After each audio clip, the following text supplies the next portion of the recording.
For those of you that I don't know, my name is Anna DeGenna, and I'm the Assistant Superintendent of Educational Services.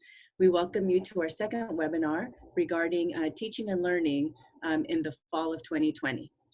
Before I get started today, I do want to take a moment to ask you, I know that I'm looking at some of the people that are attending our webinar, that we will not be taking questions today, that if you have questions, we ask that you please put them in the chat. We will try to answer them as we go along, and those that we can't answer, we will respond to via email. Please feel free to email us. So before I get started as well, I also want to let you know that this has been quite a busy summer for many of us. And I do not feel comfortable moving forward with the presentation with first stopping for a minute to really let all of you know that this project and this work has been truly a collaboration that has taken many, many stakeholders. So I'd like to first start by thanking our board and acknowledging all of the support that they have given us through this process and making sure that we are really looking to meet the needs of all of our students. In addition to that, I want to take a moment to thank and acknowledge also our superintendent, Dr. Carlene Aguilera Fort. Without his guidance and support, this would have been very difficult for us to do. So I want to make sure to thank him. Also, I would really want to take a moment to thank the OEA bargaining team. And that is Ms. Stacy Thurman and Jeanette Carrillo, Brenda Centeno, Manny Hernandez, Lori Seiler, Ben West from CTA, and Patty Zamora. Additionally, I want to also thank our OSD bargaining team led by Dr. Ed Bond, Dr. Richard Caldwell, Dr. Araceli Fox, Dr. Jody Nocero, and Janet Pennenhope. This work of this summer and putting this together and all of these resources for you has truly been in the spirit of collaboration. We could not have done it without all of us working together and making sure that always we kept in mind the best interest of our students and of course of our staff. So thank you very much for your ongoing support. Okay, moving on to our slides. Okay, so as the slide says, this is a new day in education. We have been working through things and doing things that truly are new and something that we have never encountered before, at least those of us have been in education for the same time. So before we started this work, as I shared with you the first time that we met through a webinar, that we really wanted to keep in mind what was our focus. We wanted to make sure that as we developed all of these, we really kept our focus on being student-centered. This is about continued learning for our students. How do we take this time and make it the most productive and more effective for our students? We also always do it through the lens of equity. We wanted to provide access to all of our students, to all of our families, and making sure that we do this while maintaining the safety of all students and all staff. Next slide, please. I wanted to just retouch on some of the critical areas of developing this work. The first is, of course, instructional days. We must account for 180 instructional days. This is part of new legislation in order to address the needs during this pandemic. We still have to have 180 days, but those 180 days could look a little differently than they have in the past. Instructional minutes have also been adjusted during this time, and those instructional minutes are on the screen before you. So we have 180 instructional minutes that we must account for every day for TK and K students. We have 230 instructional minutes for grades 1, 2, and 3, and 240 instructional minutes for 4th grade and above. Next slide, please. Knowing that those are parameters that we have to work for, we always want to go back to our why. And our why is for our students, because we know that education truly is important, and it is our obligation to ensure that not only are we providing some education, but that we are providing high quality education for our students at all times, regardless of the platform or the format. We know what our what is. We are still held accountable to ensuring that all of our students receive instruction in the California content standards. And we know that the best way and the most significant factor that impacts student education is first instruction. So we really wanted to develop schedules that would allow us to focus on that. Next slide, please. The instructional materials that we will be using really have not changed from when we were in school. We are still tied to our core curriculum, and we want to ensure that all of our students are getting grade level curriculum that is standard based. Next slide, please. Some of the components of distance learning, as you know by now, we will all be starting school through distance learning. And some of the components that have to be present during that time are making sure that our students have access to technology and devices, making sure that we are providing academic supports and for all of our students, particularly students of different student groups, such as our students in foster youth, our students that are experiencing homelessness, our English learners, our gifted and talented students. So we want to ensure that we're providing the supports and the differentiation necessary to make sure that they are receiving everything they need. We have very strict guidelines, as always, through special education services, and we're going to spend some time today looking at the implications of how do we make sure that all of our special education services are meeting our required IEP goals or our IEP mandates. We have to make sure that all of our instruction has both designated and integrated ELD embedded throughout. And we need to make sure that we are providing daily live instruction. Next slide, please. Okay, so now we're going to get to what you're here to see. You probably have all received already an email from me that shared all of the schedules, all the daily schedules that we've developed collaboratively. And we just want to take a moment to walk you through those schedules to make sure that they are clear, and that if you still have additional questions and need additional clarifications, you can ask us through email or through the chat. And additionally, that you can depend on your site leadership, that your principals will be able to answer and assist you through some of these questions as well. Next slide, please. All of our instruction has been, and our schedules have been created around 3 different spaces. We know we need to have synchronous instruction, which is the live instruction that needs to happen. We also know that it's important for students to be able to interact with the content in different ways besides just being in live in front of the teacher. So we have asynchronous instruction built in. Additionally, we have independent instruction. Though we know that independent instruction is also considered asynchronous, we wanted to make a differentiation between the two, because one of those spaces requires the students to really work independently by themselves, and the other one is more interactive. Even though they may not be live, it is interactive in that they have to continue to provide information to the teachers, to their friends and their classmates, and the teacher needs to be able to provide some feedback in different forms for students. So next slide, please. This one is the first schedule, and I know these are quite difficult for you to see because they are small on this PowerPoint likely, but these, I have emailed those to you, and you can also find these on our webpage. So I want to take a moment to walk you through the schedules. The first part of the morning, as you will see in the, it's from 8 to 9, and that part of the morning is what is protected planning time. So we want to make sure that you have the time to prepare yourself to plan instruction and to be ready to deliver instruction for our students. The next section, as you'll notice in that— I'm sorry, I need to interrupt for just a moment. I need to adjust the slides. I had presenter view up for everybody, and I'm going to do full screen. Okay, thank you. Sorry for that. Let me, can you close my door? Is that full screen now? Someone can reply in the chat or in the question. I believe so. I think it's much bigger. I can see it. I can see it better now. I was going to have to try to guess to see what those numbers were, and I was a little worried about that. So I'm glad that's the case. Okay, so in front of you, what you have is the kindergarten schedule. Now that I can see it, I can speak specifically to that. The kindergarten schedule, as you'll notice, has from 9 to 9:25. This is language arts synchronous time. So this is time that we see as direct instruction with your students.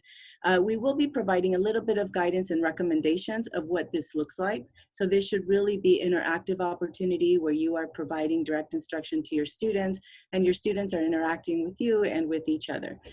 Then we move to asynchronous. instruction and synchronous instruction. So I want to speak a little bit to that one. This one is going to be a combination of some of our students will be working asynchronously during this amount of time, while you as the teacher have the opportunity to pull back some students and do small group instruction. This is a perfect opportunity for you to pull back your English learners and provide some ELD instruction during this time that will support the instruction that happened during the complete synchronous time. Moving from there, we go into more synchronous instruction. So students have some tasks to do. They have some projects that they're working on. They have an opportunity to watch some videos and to provide some feedback, to maybe write some reflections, and to connect with the content that you have given instruction on. And we move from there into more synchronous instruction in the area of math. So now we will repeat what we did during language arts, but now we go into math, and this is again the live instruction where you're giving direct instruction for your students. Then we go into more synchronous and asynchronous small group. This is also an opportunity, and I want to highlight this especially because this is an opportunity where you will pull back your English learners as well.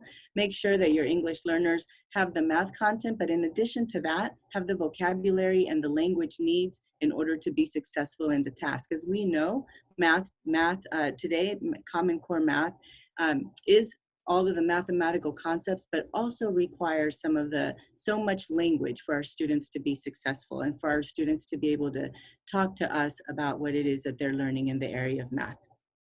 From there, we go to more asynchronous instruction in the area of science. As you know, in the K-5, so in kindergarten and TK, you will have available mystery science, and this is an opportunity for your students to work with mystery science.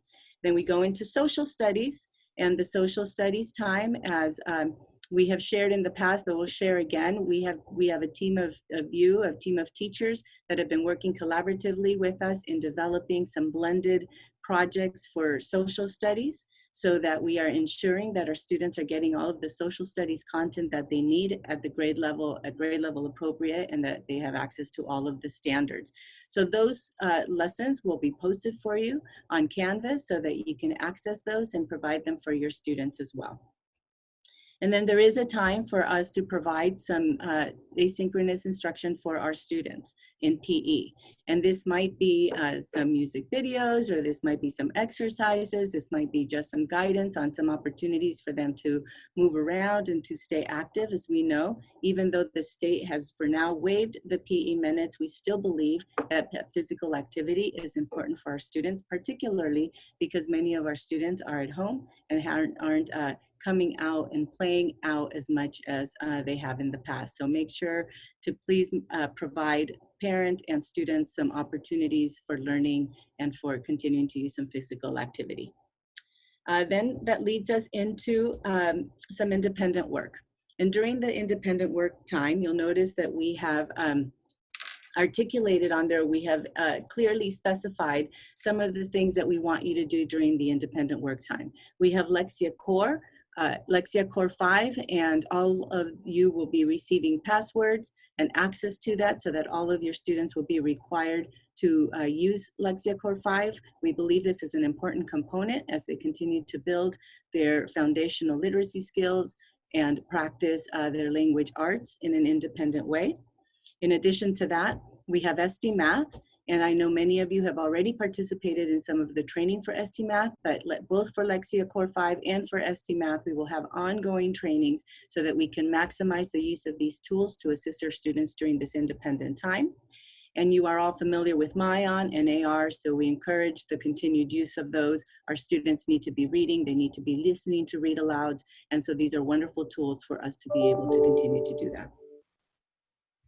You'll notice then that it's in terms of students' instructional minutes, this ends the necessary required instructional minutes. And so they will be done with this at around 12:20.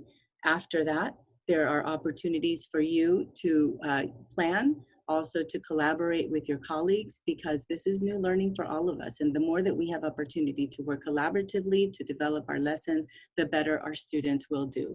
You have time between 2 and 3 for office hours. These are times where our parents will know that they can reach you immediately if they need you. Our students might have questions, and so that they know that during this block of time, you will be accessible to answer questions if needed and to provide additional support for them. And then from 3 to 4, you have some more additional planning and collaboration built into your day. Okay, next slide, please. Okay, this is a similar, but this is for our dual language classrooms. And this is an example that is our homeroom Spanish classroom. And in order to go through this a little bit more clearly, I am going to invite Dr. Araceli Fox to guide us through the next couple of slides. Thank you, Dr. DeJenna. So as you can see, we followed the same of the SEI schedule. It's very similar, except that here we are calling out the different languages. And those of you that are familiar with the dual, you know that the green is for the Spanish time, the blue is for the English. In this particular schedule, we are representing what a student's day would look like. So in this case, it would be students whose homeroom teacher or the teacher in which they are, the classroom they are rostered in, would be the Spanish teacher. So they would receive Spanish first thing, then English. They would continue with the independent work of ST Math. They also have the asynchronous time for PE. And we have also divided the project, the social studies and science projects for 2 days each. So as here you can see, for example, that Monday, Tuesday, they would be working on social studies projects, and then Thursday, Friday, they would be working on science projects. Again, this is the schedule for students. For teachers, it would look a little bit differently. But same here, we have also divided the independent time, the independent work for both Spanish and English. So that way we assure that there is a balance of languages and that we continue to stay true to the language allocation plan that we have and that we have developed district-wide. Okay, this is an example of kinder. Next slide, please. Continuing with kinder, these would be examples of what the teacher's day would look like. The first one, as you can see the green, this would be for a teacher who is doing the Spanish portion of the program.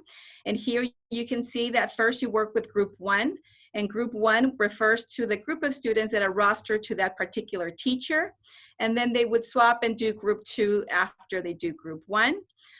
They continue to support for the independent work, although they're not directly working with students. This is an opportunity for them to answer questions, provide feedback, perhaps reach out to students if there's a need. And again, that's for group 1 and 2. We continue to have the PE.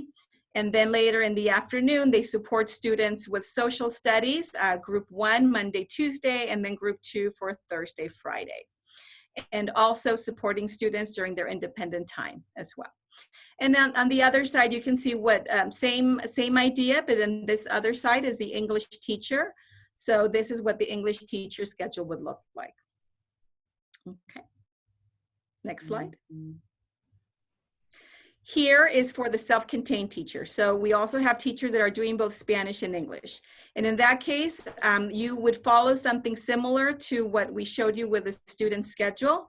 We do ask that you start with a target language, and in that case, that's Spanish. It's important that we do that because, as you know, those of you that are in the dual language, most of the literacy instruction is going to happen in that block of time.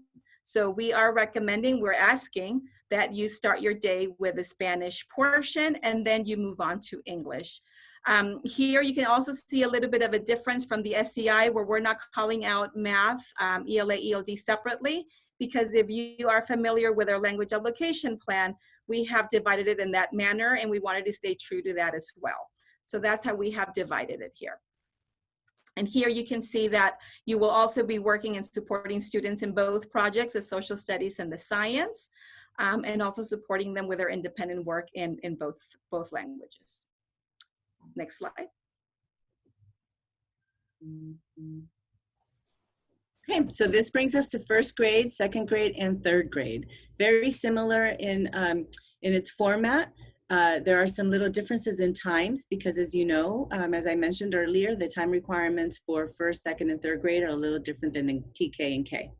but the format is the same. As you'll notice, we built in the synchronous instruction connected next to the asynchronous time to provide that opportunity for you to do small group instruction, to provide ELD instruction during that time, to provide additional support for students.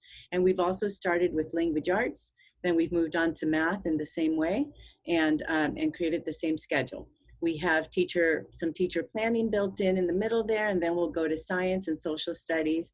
And in the afternoon, again, we go to math and PE and art in an asynchronous way. So we've really focused on providing our synchronous instruction at the top end of the day in the morning, and to make sure that our students then get ready to start the day, have had some direct instruction, some information from you. So now that they have what they need in order to be able to effectively and successfully engage with the asynchronous work that you'll have for them.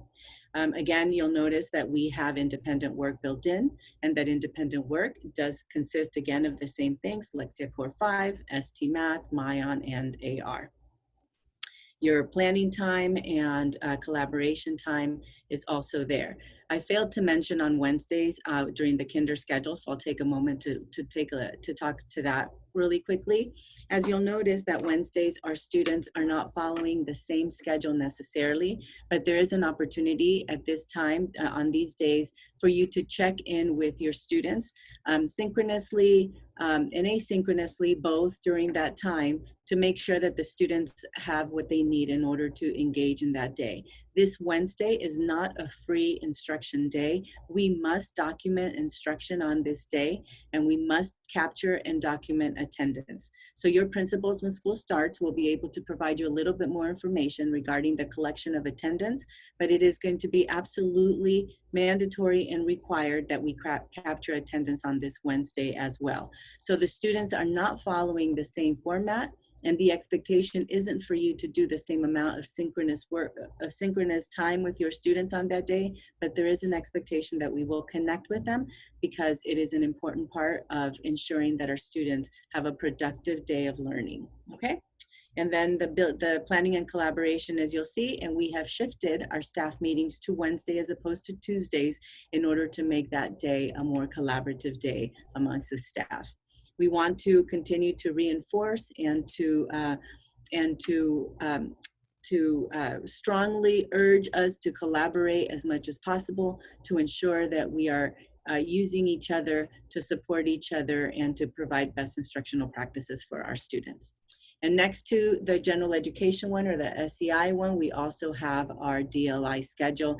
And this DLI schedule follows the same format as Dr. Fox mentioned earlier in terms of the color coding and the expectations from both teachers. And this is from a student's view of their day, and she will spend a little bit of time looking at the teacher view of the day next.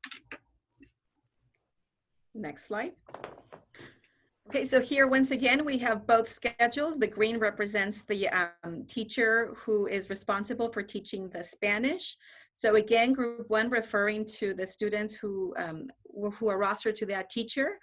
And you can see you work with group 1, similar to K, and then you switch to group 2, and then you provide support. For Wednesdays, you can see that we have also divided that time where you check in, or the teachers would check in with group 1 first thing, and then they would switch and check in with the second group later in the morning. And the collaboration remains the same as the general or the SEI schedule. The planning and collaboration, same thing. As we move to the English side, it really mirrors what we are doing in Spanish, except that now the teacher that is responsible for the English instruction is working with both groups, also with their roster students in the morning, and then they switch and they work with the other group later in the morning. Next slide. And then this would be the self-contained. Again, for teachers that are teaching both, they continue to be teaching the subjects, the content areas. Here, there is a difference with the kinder where students will be working on both social studies and science every day. So they first do social studies or science depending on the grade level, and then they would do the work for the other content after that. So again, teachers are supporting them through that process. They're supporting them through the asynchronous, the synchronous, and the independent work there. Okay, next slide. Now this is our schedule for our grades 4 and 5. And our grades 4 and 5, can you back up one slide, please? There we go. So our grades 4 and 5 for general education and for our dual language education. Once again, I won't walk you through it exactly because it is the same format as the previous grades that we've discussed. The only difference is also just changes, a little bit of changes in time, because in the grades 4 and 5, instead of 230 minutes, we have to account for 240 minutes. And once again, just as a reminder, and we have to capture those 240 minutes in attendance. So we will be very, we will have a lot of systems and protocols in place for us to be able to capture that attendance, because it is an absolute necessary part during this time. Even though, again, we have been given some leniency in terms of the instructional minutes, and they are lower than what they would be if we were physically in school under regular circumstances, there's still an absolute need for us to capture the entirety of those minutes, both in a synchronous and asynchronous way. Okay, next slide. One thing I did want to point out with the schedules for dual language is that you can see that we have also divided the independent work, that we have divided it into 2 for the English side, for the ST Math, and then for the Lexia Core 5. So there will be an expectation that they will be doing both, and that represents the language allocation. Again, we did everything that we could to make sure that we remained at a 50-50, so the language was balanced. We were off like 5 minutes. We have like 5 minutes of English more with independent work, but that was the best we could do. But for the most part, it's 50-50. Okay, next slide. And this would be the self-contained schedule. Once again, same format, same design, making sure that our teachers know and our students know that we are covering all content and that we are covering literacy standards to go with that. And same design. Next slide. Okay, before we get into the middle school, I know that many of you still have many questions and want to get some clarification on some of those things.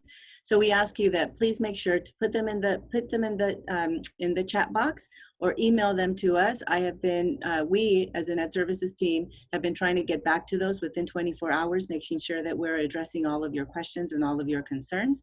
But we know that you're going to need some additional clarification.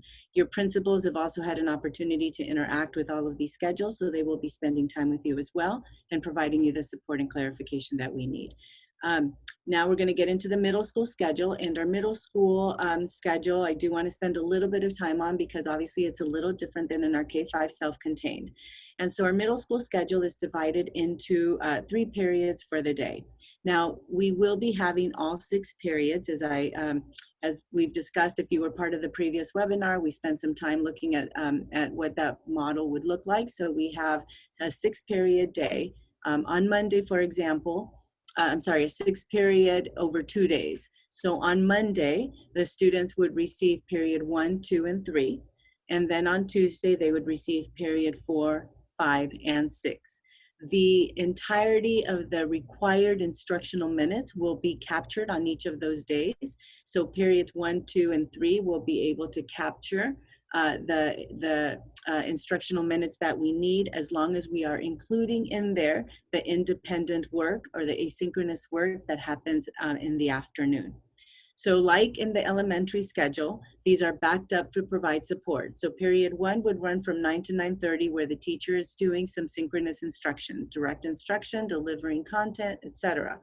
Now, between 9:30 and 9:40, this is an opportunity for the teacher to check in with small groups to provide some additional support for students that may need some additional support during this time.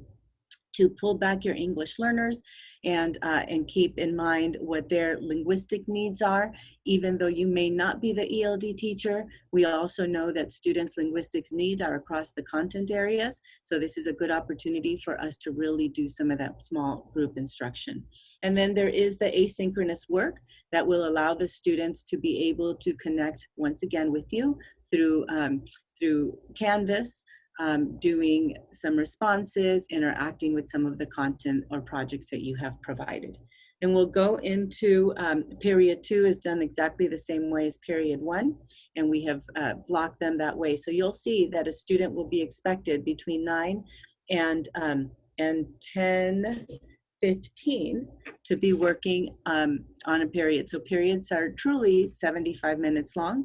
30 minutes are asynchronous, the synchronous instruction, but the periods are really a 75-minute block of time for students. Then in the afternoon, like in our elementary setting, we want students to do some independent work, but we want it to be guided to a certain extent. And so that's why we are asking that students are doing Lexia Core 5. I think it has a little different name in middle school, so I'm sorry, I can't remember off the top of my head the name for it. But we have ST Math, Mayan, AR, etc. And those are things that we are requiring to do. In the meantime, while students are working on that, as a teacher, this is my opportunity to check in with my student who I didn't see that day. So I may check in during this time with my 4th, 5th, and 6th grade, 4th, 5th, and 6th period students. So this is when I want to see how they're doing, connect with them on Canvas, or do a quick check-in to make sure that the students are prepared for the next day of learning. And like in the other cases, 2 to 3 o'clock is the office hours. So parents know and students know that this is a for sure time when they can reach you. And between 3 and 4 will continue to be your independent planning time or your collaborative planning that you may need. Wednesdays, like in the elementary, the students will not be following the same periods, but you'll notice that between 9 and 9:45 is when we as teachers will need to connect with our 1st, 2nd, and 3rd periods. And between 9:45 and 10:30, we'll be connecting with a 4, 5, and 6 periods. And the reason we have made it this scripted for that connection is because we don't want there to be conflict or overlap between students who I can't check in with you because I have my other teacher wants me to check in at the same time. So we wanted to provide some definitive structures so our students and our families know what to expect, and to also make it easy for you so that you are prepared and know when you should be expecting your students to connect with you. Once again, unlike what we did during the last spring, where we did not really capture attendance, we need to capture attendance for every single one of these days, and we need to do it both synchronously and asynchronously. And the way that we do it asynchronously is through their access through Canvas. And in addition to that, it's really by looking at the types of projects that our students are working on and giving some time value to those projects. And that is how we will be capturing much of our attendance. Next to that, you have something called an alternative middle school schedule. And this one I do need to spend a little bit of time on, and I think that this one will probably still require some additional conversation. But this is this goes to our need to do something a little bit differently. And the reason why we have to do something differently is because, as I mentioned earlier when we first started, that one of the things that we wanted to ensure is that we approach this through the lens of equity, that we want to make sure that our students are receiving everything that they need to be receiving, and that we are not doing anything that limits their access and opportunity, because that is one of our core values as a district, that we want to ensure that we are doing that. And so we realized that in creating these schedules for the middle school, our students have to be what has become known as a pod. They have to be podded together, which means that the students will be placed in groups. And I'm going to just use the number 30 as an example. We're going to place students in groups of 30, and those same 30 students will travel from period to period together. Even though they're doing it virtually, those 30 kids will always be together in those classes. Now, the reason for that is because we have to prepare for when we come back into a hybrid model, and we cannot change their master schedules after that. So the way that we set the students up are the way that they will be and the way that they will continue once we come back on hybrid. So the same 30 students have to be together. So if we provided ELD instruction during this regular 6-period day, what would happen is, by nature of definition, all the students in that ELD class would be English learners. Generally speaking, students that are in English learners at the middle school level are students who still need some academic and linguistic support. So they haven't quite met the grade level benchmarks in order to reclassify. And because of that, if we kept those children together their entire day, we really would be tracking our students and not providing them access to other students and to opportunities where they weren't remedial remedial practices, if you will. So we need to make sure that the students are not, just because of their linguistic need, aren't kept together across the school day. And so in order to do that, the way that these schedules have been developed is that every English learner will in fact have 7 periods rather than 6. They will do the regular 6 periods as you see before you, and within those 6 periods, they will have an elective period. So our English learners who traditionally would have just been in ELD will now be participating in a school elective. So that means that for them to do their ELD, we have to find a different time. And the different time for them to do ELD is after the rest of the periods are done. So it would be at the 1:15 block, if you will. That's when they would start their ELD instruction. So what does that mean for me as a teacher? So if I'm a teacher and I teach English language arts periods 1, 2, and 3, and then period 4 is my ELD period. So what would my schedule look like? So on Monday, my periods 1, 2, and 3 would be in the morning, just as they are with the rest of my colleagues. There's no changes. On Tuesday and Friday, when I have period 4, I would not teach during the 9 to 10:45 block. That would not be a time where I'm expected to do the synchronous instruction or connection with the students. Instead of doing it during that time, I will teach that same amount of time, but I will teach it in the afternoon. Okay, so the students will get 7 periods. Me as a teacher will still only be teaching my regular 5 periods. Okay, I just changed that. Now the schedule that you see before you, where it has all of the periods in the afternoon, that schedule is for a couple of exceptions that we have in the district, where we have teachers that their entire schedule is ELD instruction. And in those cases, the teachers are flipping their schedules and working in the afternoon. But if I only have 1 or 2 periods, then of ELD, then only 1 or 2 periods am I going to flip. I would maintain the rest of my schedule as is. So I've gone through that. I know rather quickly. I'll give you time to take a look at them, to digest that, to think of any questions that you may have. And you can email me the questions. I'll be happy to ask. You can give me a call. It might be easier if we speak on the phone if you really want some more clarification on those. Or I encourage you to connect with your principals, and they may be able to also help alleviate some of the concerns or questions that you might have around this alternative schedule. Okay, next slide, please. Okay, so now we come to special education.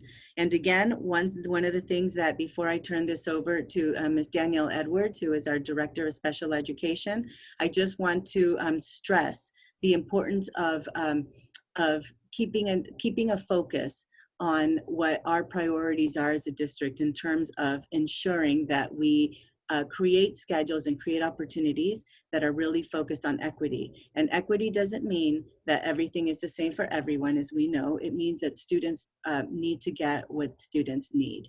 And so we want to make sure that that is at the forefront of our conversation as we walk through our special education schedules. With that, I'll turn it over to Ms. Edwards.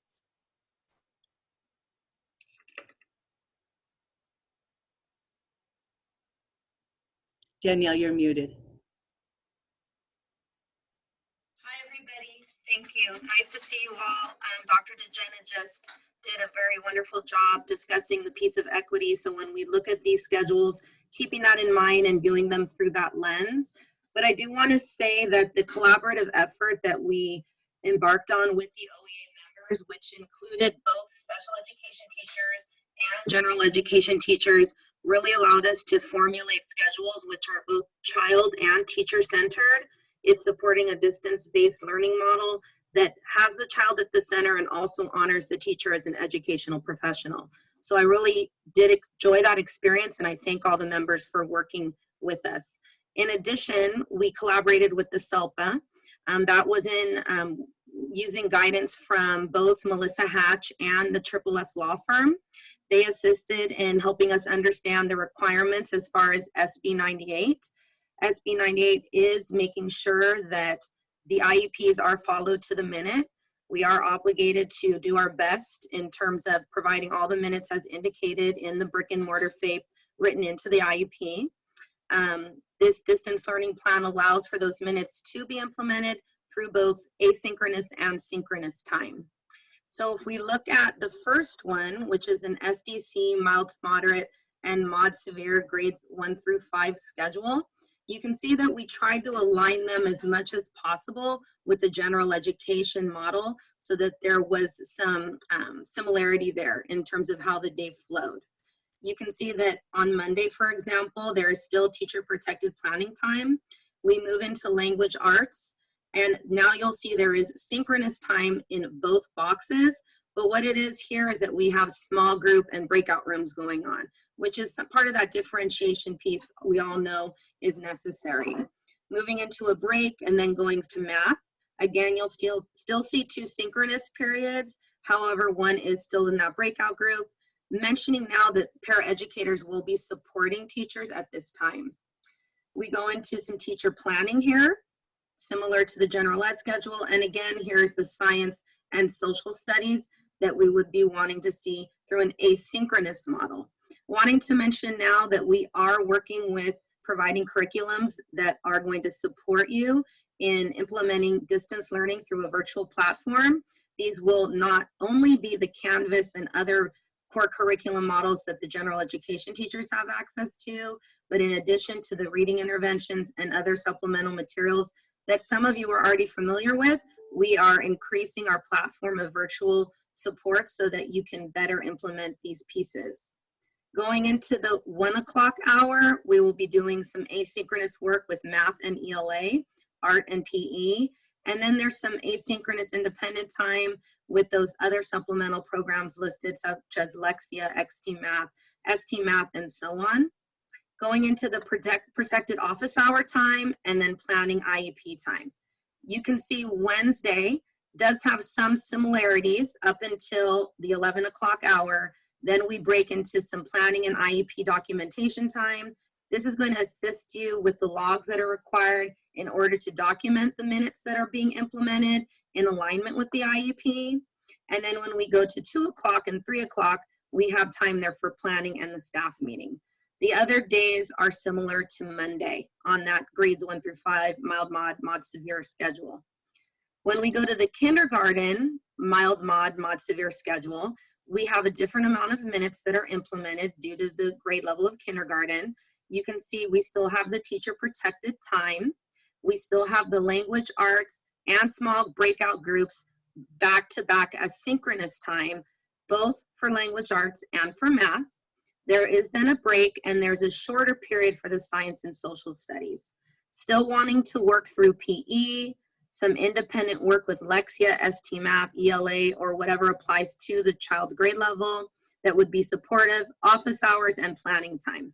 Wednesday, again, is similar in the morning, but in the afternoon, working with those logs, planning, IEP time, checking in with students as we need to daily, and then planning and collaboration and staff meetings.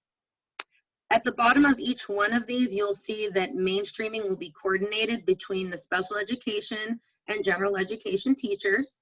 That may look something like providing a Zoom link to the special ed teacher, and then you can have your child go into the gen ed class and come back to your room. Service providers will coordinate with you, the teacher, in terms of the minutes and the groups. That could be something like going into a breakout room from your classroom, or it could be a separate Zoom link. I think some children and families do better with one model than the other, so that can be decided as we move forward into the distance learning model. I can go to the next slide now.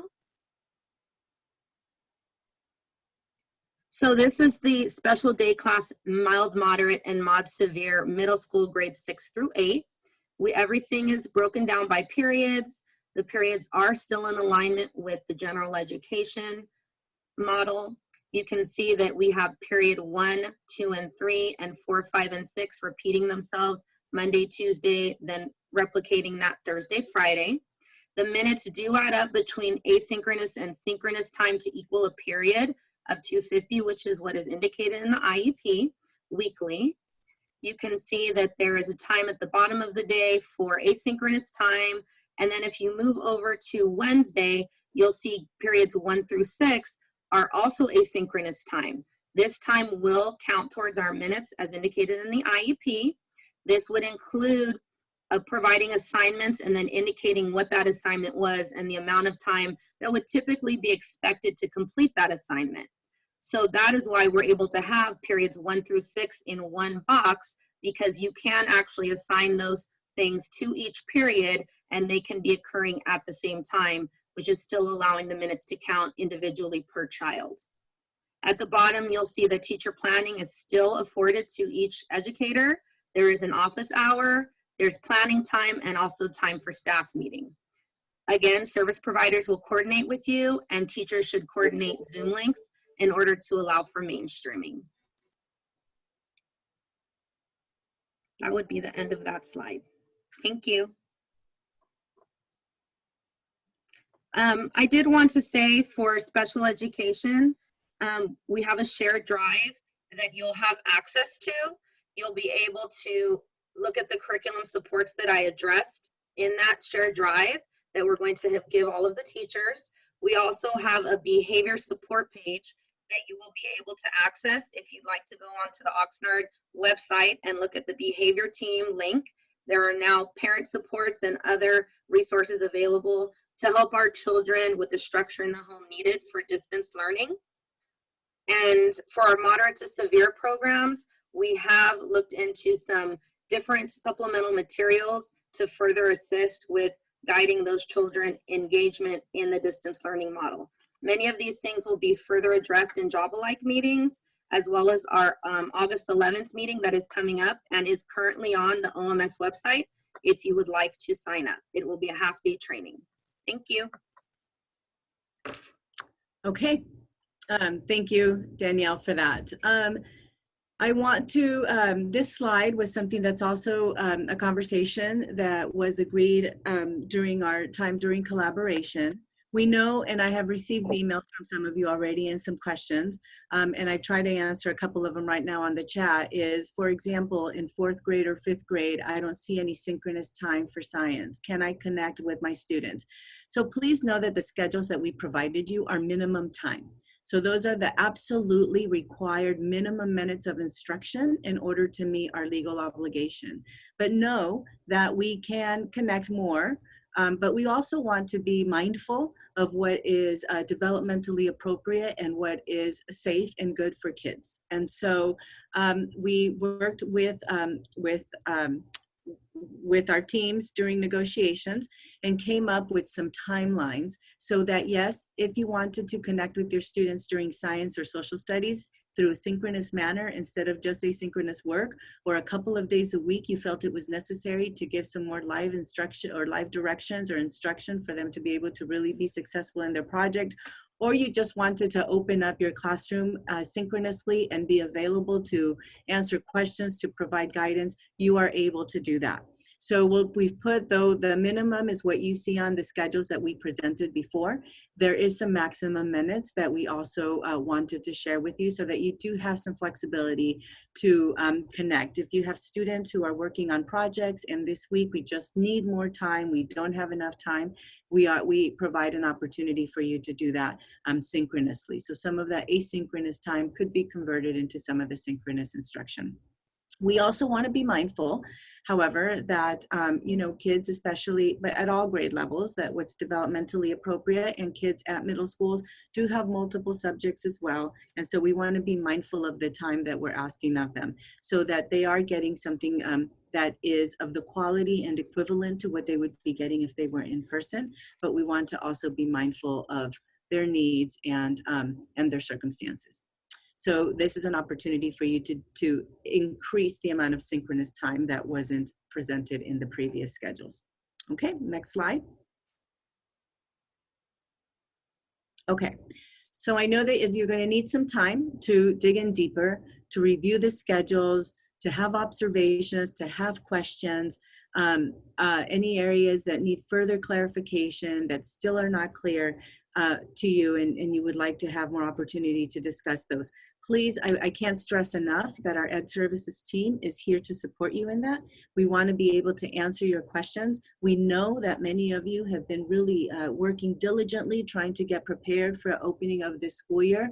And so please don't wait until then. If there's something pressing, reach out to us, email us, call us. We are always available to help answer any questions that we can. If there's something that you see there that doesn't make sense, please bring it to our attention. That's important for us to see that as well.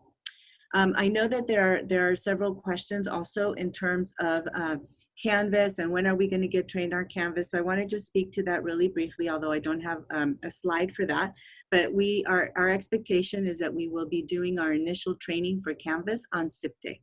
So we will provide sufficient information on SIP Day so that you will be prepared to be able to start the school year on your Canvas. I know some of you are already planning, so our recommendation, like we have mentioned before, is start planning on Google Classroom, and then you can move the information that you have from Google Classroom to Canvas, or you could still connect to Google Classroom through Canvas, because unfortunately, we're just not prepared yet to open it up.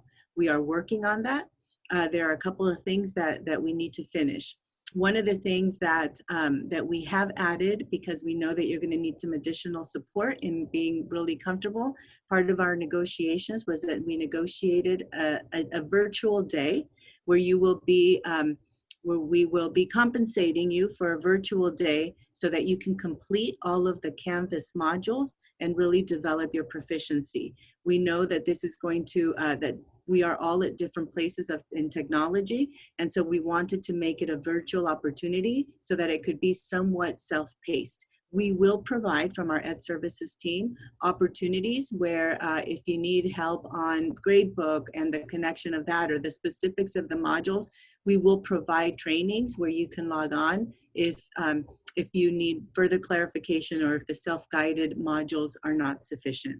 So please keep an eye out. We will, by the time you come back in a couple of weeks, we will have a list of opportunities for continued learning and continued support as we navigate and get more comfortable in this different platform.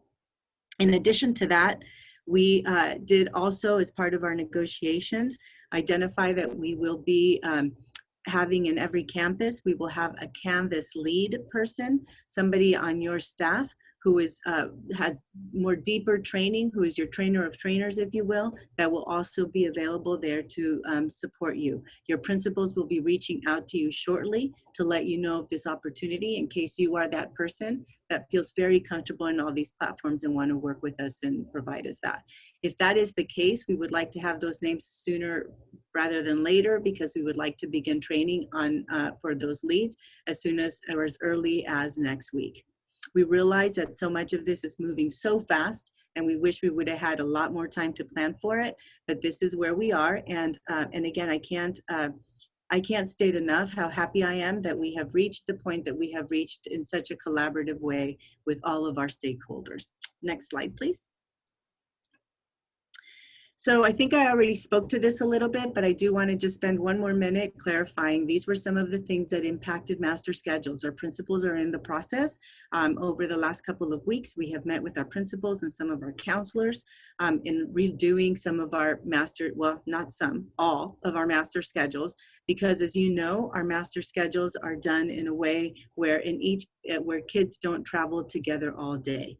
And in order for us to meet the safety needs of minimizing contact when our students come back in a hybrid model, the students need to be kept in pods. So students will be put into pods at different ability levels, and that group of students will travel together the entire time. And when I mean travel, I mean they'll zoom in and their class will be the same. When we come back in a hybrid model, those students will in fact be physically together, and that's why it's important that we do not have students mixing from many different groups. Though we want to ensure that our students receive the best educational opportunities during this time, we also want to make sure that we keep safety at the forefront of every decision, and that we want to ensure that we do not, that we minimize the number of contacts our students have and that our teachers have once students come back come back on campus. So this is something that for our middle schools will probably need some more clarification, but you can take some time to clarify and have discussions both with your principals and reaching out to us as well. Okay, next slide, please.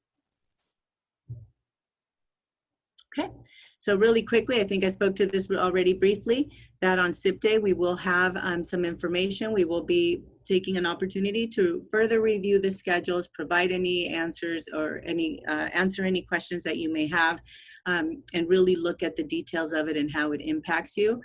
Canvas training will also be provided on SIP Day so that you are prepared to start your school year on Canvas. And we will talk about what are some of those expectations in regards to grading and attendance, because like I said, we will have some very, very clear expectations in terms of how we're capturing our students' attendance. And I'm sure that there will be some questions also around grading and what that will look like.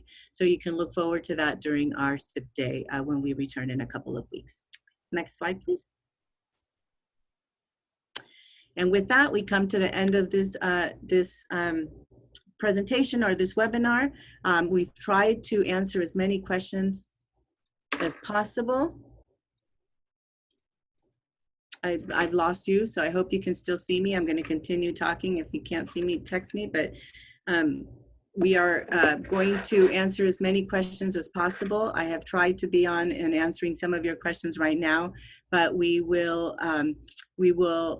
work on getting these out to you and emailing them out to you. I know that there's a lot of things that are pressing, and we'll do our best to answer those questions. In the meantime, please give us a call. We're here to support you in any way that we can. And with that, I'd like to thank you and wish you a great afternoon. And I look forward to seeing you, even though it will be virtually, at the beginning of the school year. Have a great afternoon. Thank you.